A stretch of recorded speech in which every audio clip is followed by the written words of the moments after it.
Hello everybody. Today we are studying classification of mandibular fracture according to direction of fracture and favorability for the treatment. First of all, note one thing, that this classification is very important and toughest of all the classification we studied before. So this classification is aimed towards the angle fracture. इसमें हम किस fracture के बारे में पढ़ रहे हैं? Angle fracture. अब ये जो फ्रैक्चर है ये हम दो प्लेन से देखते हैं, आइदर हॉरिजॉन्टली देखते हैं और वर्टिकली देखते हैं. अब because it is according to the direction of fracture line, so it is further classified into favorable और unfavorable. तो इसमें हम ये देखेंगे कि कौन सा फ्रैक्चर फेवरेबल है और कौन सा अनफेवरेबल है. अब बात ये है कि हम कैसे डिसाइड करते हैं कि ये फेवरेबल है या ये अनफेवरेबल है. So as you all know that our mandible have two groups of muscles. One is elevator group and one is depressor group. तो जो elevator group है वो मसल पुल एक्सर्ट करता है अपवर्ड, फॉरवर्ड और मीडियल में. Upward, forward and medial. So ये जो अपवर्ड, फॉरवर्ड, मीडियल है, ये कौन सा ग्रुप फोर्स एक्सर्ट करता है, मसल पुल एक्सर्ट करता है? Elevator group. वहीं उसको कॉन्ट्रैक्ट करने के लिए, उसको बैलेंस करने के लिए हमारा जो डिप्रेसर ग्रुप ऑफ मसल है वो एक्सर्ट करता है backward and downward. Backward and downward ये पुल एक्सर्ट करता है मैंडिबल में. सो ये दोनों मसल्स जो रहते हैं मैंडिबल को उसके प्लेस में इंटैक्ट रखने में हेल्प करता है. सो जब भी इन मसल्स के बीच में बैलेंस का लॉस होगा, कोऑर्डिनेशन का लॉस होगा, तो क्या होगा? डिस्प्लेसमेंट होगा. किन का डिस्प्लेसमेंट होगा? मैंडिबल का. अब ये क्यों होगा? ठीक है, if there is a fracture, okay, अगर जब भी फ्रैक्चर होगा so this can lead to break in the continuity in the angle region. अब एंगल रीजन में कंटिन्यूटी का लॉस हुआ तो क्या होगा? ये जो दो मसल्स हैं, कौन सी दो muscles? Elevator group of muscle and depressor group of muscle, ये दोनों मसल अपना कोऑर्डिनेशन मूवमेंट जो रहता है लॉस कर देगा. और कोऑर्डिनेटेड मूवमेंट लॉस हो जाएगा लेकिन इंडिपेंडेंट मूवमेंट होगा. So these muscles will do independent movement. Which two muscles? Elevator group of muscle and depressor group of muscle. So when the fracture occurs, why? Because it breaks the continuity in the angle region and these two muscles lost their coordination movements. Okay, so I'm repeating this point because ये आपका base है. Okay, now we are studying about more in detail about this all four fractures, कि कैसे हम समझेंगे कि ये कौन सा फ्रैक्चर है. हॉरिजॉन्टली फेवरेबल है, हॉरिजॉन्टली अनफेवरेबल है, वर्टिकली फेवरेबल है या वर्टिकली अनफेवरेबल है. First of all note one thing, कि जब भी फ्रैक्चर होगा तो ये जो यूनिलेटरल फ्रैक्चर है इसमें जो पोस्टीरियर सेगमेंट है, ओके, इसमें जो पोस्टीरियर सेगमेंट है ये लेसर सेगमेंट है and this segment, this body of mandible is greater segment. Okay, so अब जब हम इसको हॉरिजॉन्टल प्लेन को, पहले तो हम दो प्लेन्स में स्टडी कर रहे थे, हॉरिजॉन्टल और वर्टिकल, तो अभी पहले अपन ध्यान कहाँ देख रहे हैं? हॉरिजॉन्टल प्लेन में. सो ये जो हॉरिजॉन्टल प्लेन में जो फ्रैक्चर लाइन की स्टडी है वो एल्वेलम मार्जिन से देखा जाता है. ठीक है, so this fracture line is studied from the alveolar margin. अब इस फ्रैक्चर लाइन में क्या होगा? अगर ये fracture line passes from the alveolar margin downward and forward and then upward displacement of the posterior fragment takes place. अब क्या होगा? अगर ये फ्रैक्चर लाइन डाउनवर्ड और फॉरवर्ड मूव रन करिए, this fracture line is running downward and forward. Okay, ये fracture line है, this runs downward और फॉरवर्ड. ये नीचे की तरफ जा रही है, डाउनवर्ड जा रही है, और आगे की तरफ जा रही है मतलब फॉरवर्ड जा रही है.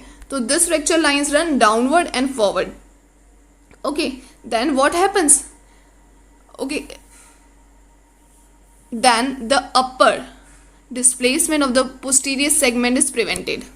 क्यों प्रिवेंट होगा इस केस में? क्योंकि यहाँ पे क्या है? यहाँ पे टिथ है. सी हियर, ये टिथ्स हैं. ये क्या प्रिवेंट करेगा? ये मैक्सिला के साथ ऑक्लूजन मेंटेन करेगा. तो क्योंकि ये मैक्सिला के साथ ऑक्लूजन मेंटेन करेगा, इस वजह से यहाँ पे जो मूवमेंट है, जो डिस्प्लेसमेंट है वो प्रिवेंट हो जाएगा. सो ये क्या करेगा? ये मसल पुल को रेजिस्ट कर रहा है. Therefore it is called as horizontally favourable fracture. Now, on the contrary, if this fracture line moves backward and downward, if this fracture line moves backward and downward, हम हमेशा इसको कहाँ से देखते हैं, एल्वियोलर मार्जिन से देख रहे हैं, बैकवर्ड और डाउनवर्ड ये मूव कर रहा है, तो क्या होगा, इसमें ये मसल पुल को रेजिस्ट नहीं कर पाएगा. सो क्या होगा, जो पोस्टीरियर सेगमेंट है उसका अपर डिस्प्लेसमेंट होगा. सी, ये जो पोस्टीरियर सेगमेंट है इसका अपर डिस्प्लेसमेंट हुआ, मतलब वो मसल पुल को रेजिस्ट नहीं कर पाया, तो मतलब वो अनअपोज्ड हो गया.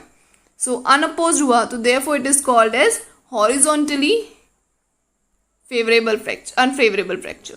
तो इसको क्या बोलेंगे, horizontally unfavourable fracture, because it unopposed the upward displacement of posterior segment. Now vertical plane. अब वर्टिकल प्लेन में ये जो फ्रैक्चर है इसको हम वर्टिकल प्लेन से स्टडी कर रहे हैं. ओके, और ये बकोलिंगुअल डायरेक्शन में स्टडी होता है. ये हमेशा याद रखना, वर्टिकल प्लेन में बकोलिंगुअल डायरेक्शन में स्टडी होता है. नाउ इस प्लेन में क्या होगा,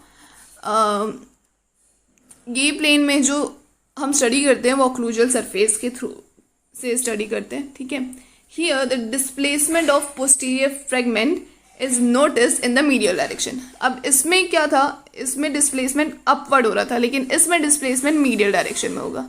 क्यों मीडियल डायरेक्शन में होगा, क्योंकि यहाँ मीडियल टेरिकॉइड और माइलोहाइड मसल्स हैं, तो उनके स्पाज्म की वजह से मीडियल डिस्प्लेसमेंट होगा. ठीक है, अगर अब इसमें भी दो केस है, अगर लाइन जो है वो बकल प्लेट से ट्रैवल करती है ऑब्लिकली डाउनवर्ड एंड लिंगुअली, ये जो लाइन है ये बकल प्लेट से ऑब्लिकली जा रही है, ठीक है, लिंगुअल की तरफ जा रही है और बैकवर्ड जा रही है, ऑब्लिकली बैकवर्ड एंड लिंगुअली, तो ये क्या करेगा, ये डिस्प्लेसमेंट नहीं होने देगा पोस्टीरियर सेगमेंट का मीडियली. तो ये क्या हो गया, वर्टिकली फेवरेबल फ्रैक्चर हो गया. अगर हम बकल प्लेट से जो लाइन जा रही है, ठीक है, वो ऑब्लिकली बैकवर्ड और लिंगुअल ट्रेवल कर रही है, obliquely backward and lingual travel कर रही है, तो वो क्या होगा, वो हमारे पोस्टीरियर सेगमेंट को डिस्प्लेस नहीं होने देगा. ठीक है, मीडियली डिस्प्लेस नहीं होने देगा, मतलब उसको प्रिवेंट करेगा. सो ये क्या हो गया, vertically favourable fracture. And on the contrary, अगर यही लाइन फ्रॉम लिंगुअल प्लेट देखते हैं, ये लिंगुअल से देखते हैं, ठीक है, सो ये ऑब्लिकली बैकवर्ड और बक्कली जा रही है. So it travels obliquely backward, ये ऑब्लिकली गई, पीछे की तरफ गई, बैकवर्ड गई और बक्कली गई.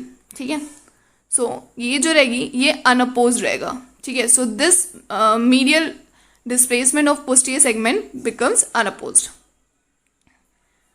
तो इस केस में ये जो सेगमेंट है इसका डिस्प्लेसमेंट अनअपोज्ड होगा, मतलब ये मसल पुल को रेजिस्ट नहीं कर पा रहा. So it is now vertically unfavorable fracture. So this was the gross about how we check horizontally favorable, horizontally unfavorable, vertically favorable and vertically unfavorable. See, these are the 4 diagrams. This is horizontally favorable, this is horizontally unfavorable, this is vertically favorable and this is vertically unfavorable. Okay.